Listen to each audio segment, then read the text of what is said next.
RNG plays a really incredibly important role in all roguelikes, and obviously Crab Champions is a roguelike, so it's no different here.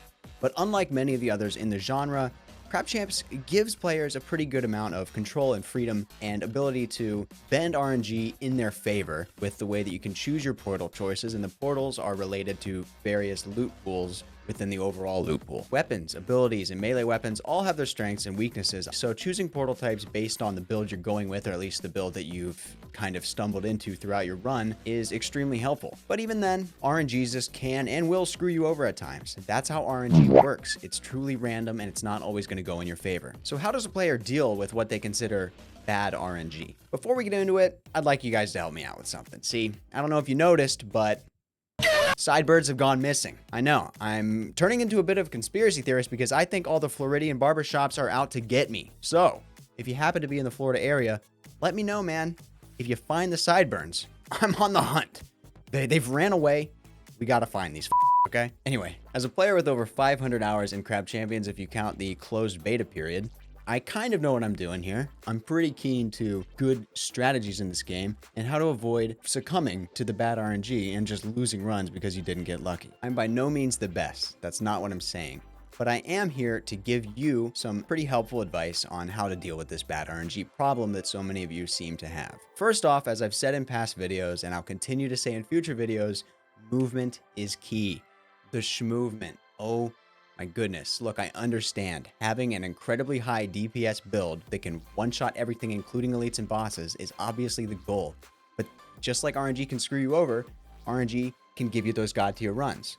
But they're still on both opposite sides of the spectrum. Most runs will be somewhere in the middle where you get decent, okay options, and you have to end up actually using your skill to win the run. And movement is a major part of that skill. At some point, you do need to focus on actually becoming a better player and improving the skills instead of being hyper-focused and hyper-fixated on really specific niche loot that is theoretically the best. But what does that actually mean? I'm rambling. What does being good at Crab Champions mean? What is good movement? Well, for starters, we're looking at two main movement mechanics, regardless of your starting loadout, right? You've got your sliding, you've got your dashing. Basic walking speed is pitifully slow in this game, so in order to increase your speed, you can slide. Sliding also helps with maintaining that momentum once you have it when you land from a jump or jumping off of an elevated surface, anything. As you land, you can slide. You can also slide not just forwards, but backwards, right, left, omnidirectional, diagonally back, right, left, forward, backward, all those different directions. I just repeated myself, but you get the point. You can slide all around. So that's just increasing your speed or continuing your speed. But what about the dashing? Well, dashing is the double jump. Dashing is another way to increase speed. It's another way to keep speed. It's another way to move around your environment. But the special thing about dashing is iframes, invincibility frames, invulnerability. You quite literally have a small period of time, I'm not sure the exact amount of frames, but it's a fraction of a second during the middle of your dash where you will negate all incoming damage. You can quite literally dash through attacks and be fine, come out unscathed. When you do this dash to avoid damage, you'll know that it works because there is both an audio and a visual cue that will show on screen and in your ears, proving that you indeed iframed and negated an instance of damage. Combining a near constant combination of sliding and dashing is what SHMOVEMENT is in this game. There are other aspects that I'm going to get into, but that's the main gist. To be honest, your pinky finger, or your, I guess your ring finger if you're playing on keyboard and mouse, those buttons are going to be spammed a lot. You're kind of hitting it the whole time and they might be tired by the end. That's when you know that you're actually fully utilizing these skills. Because of how important dashing is and because of how incredibly important getting those iframes is, stamina, the rare speed portal perk that gives you an additional dash before the cooldown kicks in and you have to wait, it could be argued as maybe one of the best items in the game, if not the best, because the more dashes you have, the more instances of invulnerability you have, the more times you're simply not going to take damage.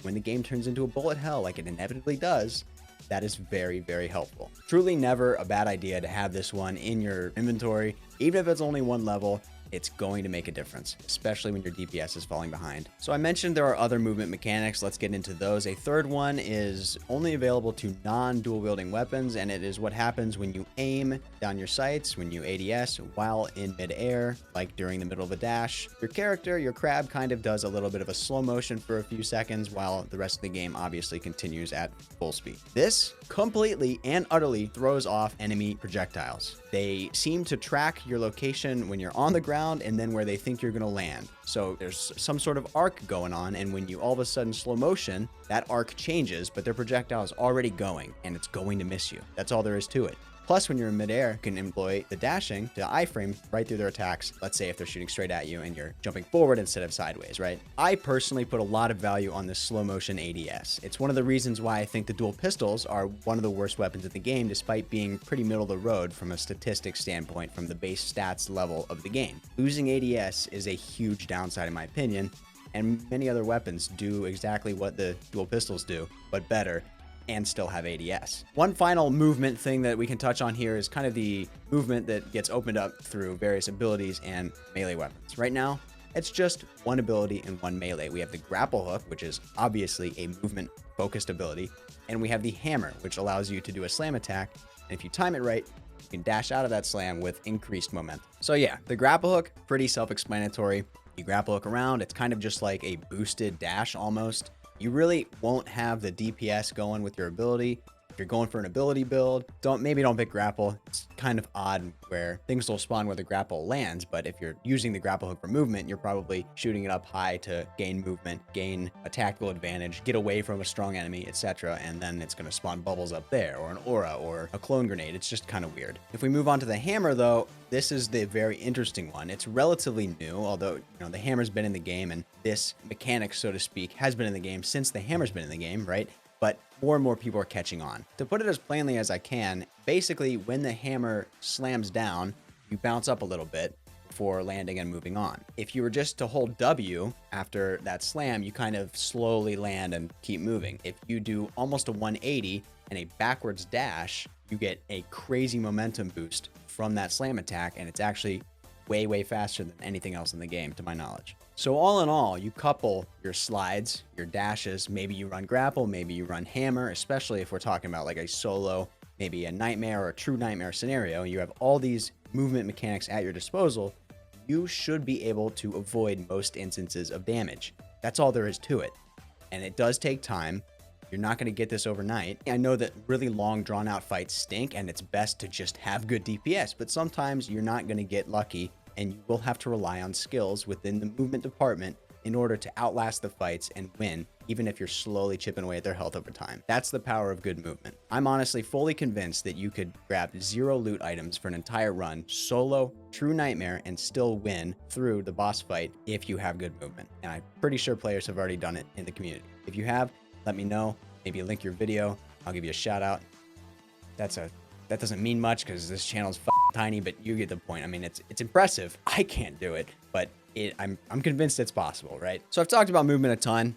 Great, Furnace. We get the point. Let's move on. Fine. Moving on from movement, I will continue to stress the importance of memorizing island layouts. You can have good movement, but if you're running into walls, running into weird, maybe indents in the sand or trees or areas where you didn't realize that strong enemies were spawning, then what's the difference, right? You're still going to get hit. You're still going to get destroyed. This comes with time. As with anything being memorized as a human brain, it's not instantaneous, but eventually you will be able to create optimal routes for every single island, even down to the build you're running. Whether you're a long range, medium range, close range type build, you'll have general idea where you want to run, what kind of laps you want to take around the map. Maybe there's a figure 8 pattern somewhere that you really like. Maybe you found this one little area where you can do circles and train the enemies really well. That just comes with time, but it is very important. Sticking with the topic of memorization, we also have memorizing enemy attacks and their attack patterns. The attacks aren't that different between enemies, and I know Noisestorm is cooking for this early access update 10, really focusing on enemies and their attacks and new enemies and making the variants different, all that good stuff. Regardless of all that though, you do need to understand that, hey, being able to prioritize the best opponents to take out is key, right? Let's say it's a regular island. You got 50, 70, 100 grunt enemies running around. That sucks. You know what sucks worse? The 4 laser skulls in the back camping and trying to pick you off. Why don't you rotate around, take those guys out first, then deal with the cannon fodder. These are bad examples, but the point is that there is a way to prioritize these things and memorize these things and understand the audio and the visual cues of different attacks. Utilize your movement, utilize your knowledge of the island layouts, and all of a sudden you really run into a situation where you're not really taking damage ever. Again, I'm not there yet, and I might not ever be, but some members are, and it's clearly a way to get around bad RNG. If your build sucks, that stinks, but if you don't ever take damage, you're never gonna die, you're never gonna lose, right? So that's my general thought process with all of these so far. literally, when I say skill issue in the Discord, I know I come off aggressive. I'm mostly kidding around with everyone, but the skill issue is this kind of stuff. Anyone can look like a god because they found homing shot, time shot, collector, checklist, gemstone in the first biome, and it's just snowballed, and you took out the boss in 2 seconds. But the good players, they might not get a good build. They utilize the skills, the skill expression, as some say in different gaming communities. The expression of your skill in Crab Champions is the movement, is the island memorization, is the target prioritization, things like that. With all of that out of the way, we do need to talk about the actual RNG in the game. I realize that your loot RNG within a loot pool, your portal RNG to even choose the loot pool you want, the enemy RNG with which elites you get, which champion level enemies you get, shop RNG, the enhancement totem RNG, the general totems, and which ones those spawn. There's a lot of RNG in this game. It is a roguelike. I get that. And sometimes it doesn't go your way. I get that too. So a few things do come to mind as general advice that spans across all different builds, because ultimately I'm not going to sit here and tell you to take this exact weapon mod, because that weapon mod might be really good for sniper, but really bad for the auto rifle, or vice versa. So if you want that like really nitty gritty, like specific builds for specific items, you know, weapons, abilities, melee, I do have those guides. Go check them out on my channel. Some of them are dated, but the general thought process is still very relevant and very applicable. So without going into too much detail for one specific weapon or one specific build, I do have some stuff that will help. But first, it helps to have a really firm grasp of how damage works in this game, the damage calculation. So here it is, the literal damage calculation, or at least a very good approximation of it, as confirmed by Noisetorm, pinned in the Discord. It's one of my messages in there. It's edited because I keep going back and we update it as we get new information, but to my knowledge, Noisetorm has signed off on this. Like, he's given us the check of approval. This is how it works. So we've got the different components of damage, and obviously like fire damage is kind of not here. Like elements do get a little weird. We've got poison. The rest are a little bit harder to explain, but we've got the basic inputs to damage. We've got your base damage per projectile. There's a weapon mod percentage. I guess if this was an ability, it'd be the same thing. There's base damage. There's a mod percent damage. There's flat damage. Right now, literally sharp shot is the only flat damage item in the game, and that's +4 for your weapons only, but maybe we'll get sharp ability and sharp melee, I guess. We will see. There's global damage, so this is traditionally perk damage. Like if gemstone increases your damage by X per island, that is going into the global damage section. And then you can have like poison stacks. Then the last thing is obviously we have crit and a mega crit. You know, if you crit, it crits even harder, right? So this is the calculation. You're taking your base damage and you're multiplying by your mod percentage.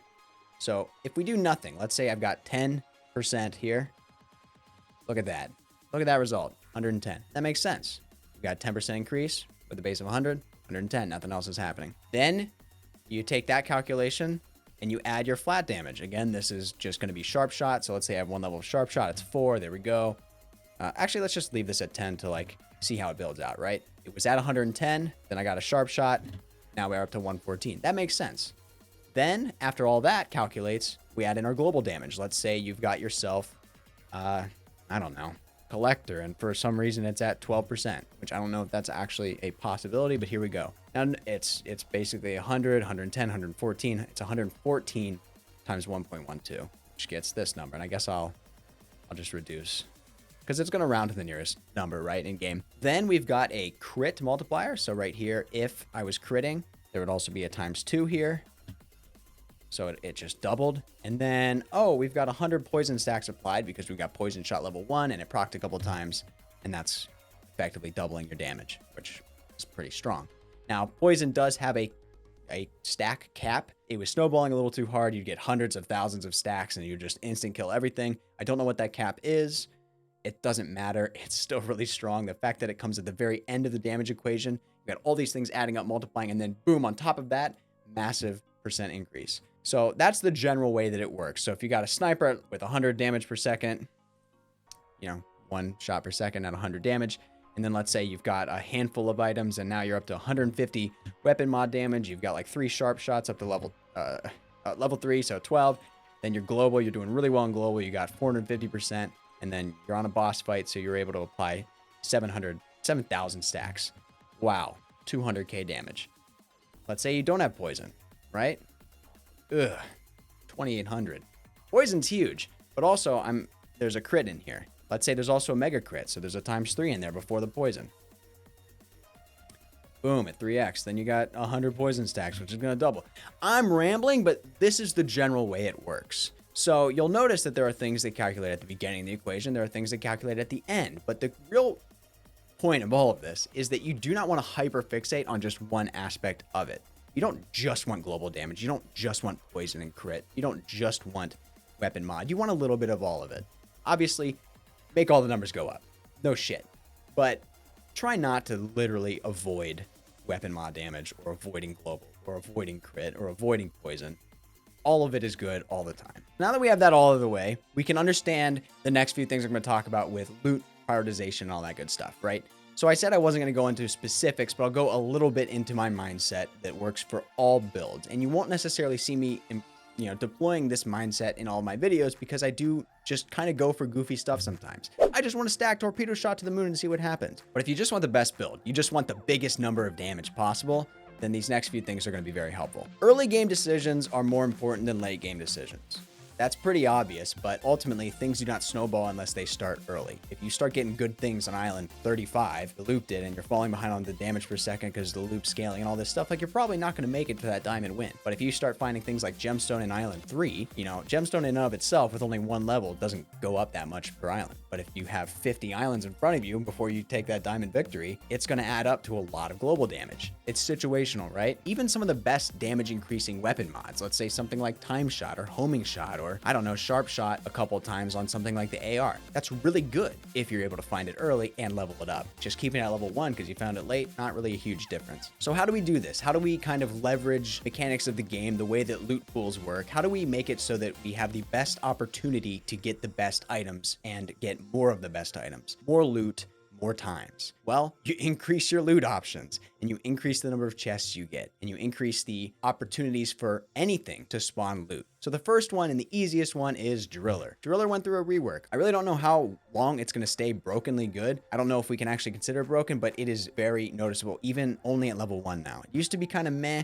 You'd get level 1, 2, 3, 4. You'd still only get a couple drops. Now it's insane even at level 1. Reminder, Driller is a rare perk found in the luck chest, luck portal, and it gives a significantly higher percent chance for destructibles like rocks and crystals to drop an item, period. You're just getting extra loot. So that's nice, right? We want more. That's an easy way to get more. Rocks and crystals spawn abundantly now.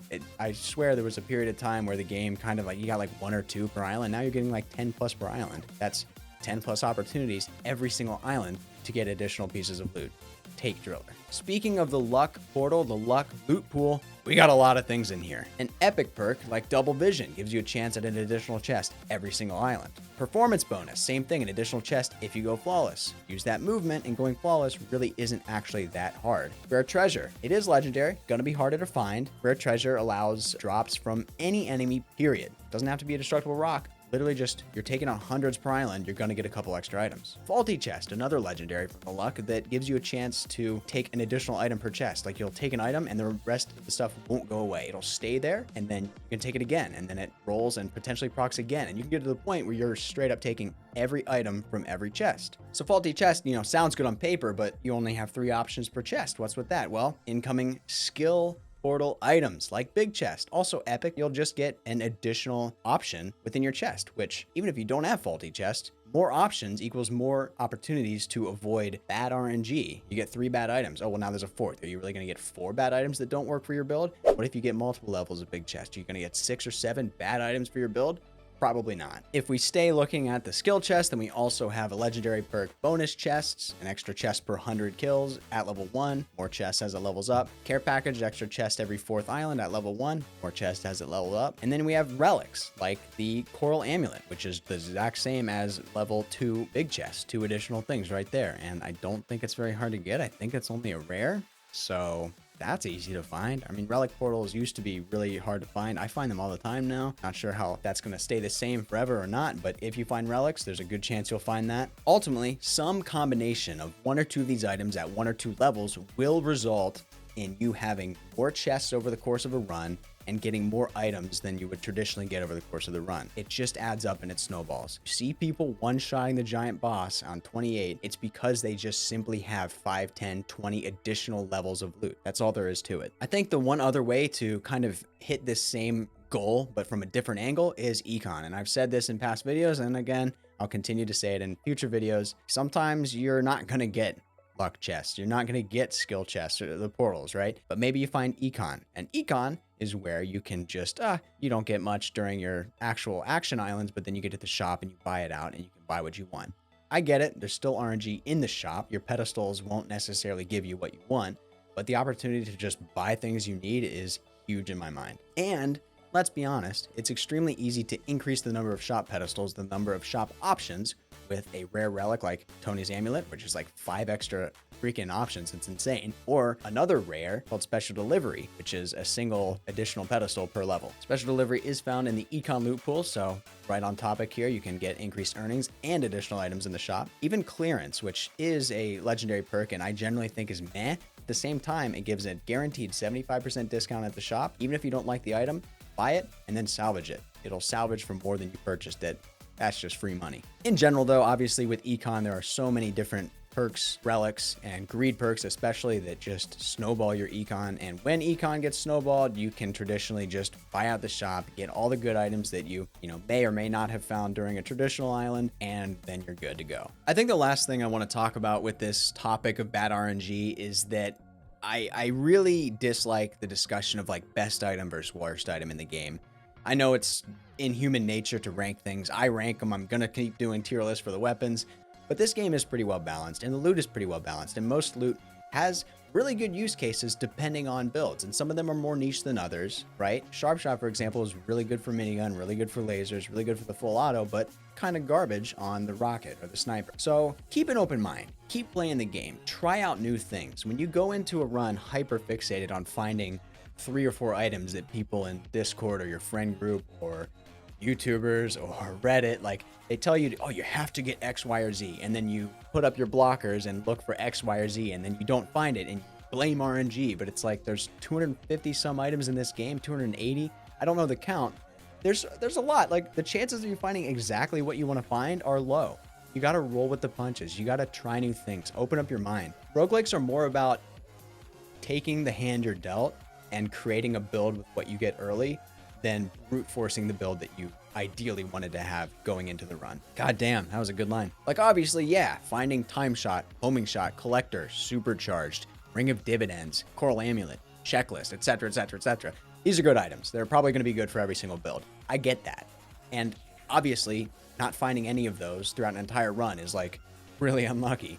But at the same time, if you bury your head in the sand and just only look for 5, 6, 10 items, you're gonna have a bad time, and this might not be the game genre for you, and like that sucks to come to terms with because it is such a fun game. But if you're looking for like a Call of Duty situation where you go in with the same loadout every game, or an RPG where you build up this great build and then you get to keep it forever because you worked hard for it, like that's just not the genre. It just doesn't work that way. I'm sorry. And one final piece of advice, I did lie. I had to come back and re-record this little voiceover. Let's go, boys. But FOV, your FOV slider. The default value is incredibly low, kind of the norm with games. You start with the camera pretty zoomed in, and most smarter gamers, I want to say, or just in general, it makes more sense to have a higher FOV. You can quite literally see more of the surroundings, especially in a third-person game like Crab, where you want to be aware of enemies that are trying to sneak up behind you, come from the left, come to the right, come from literally behind. Ayo, pause. So yeah, bump your FOV up to 90, 95, 100. You don't have to max it out. You don't have to make it look like you're playing Quake Pro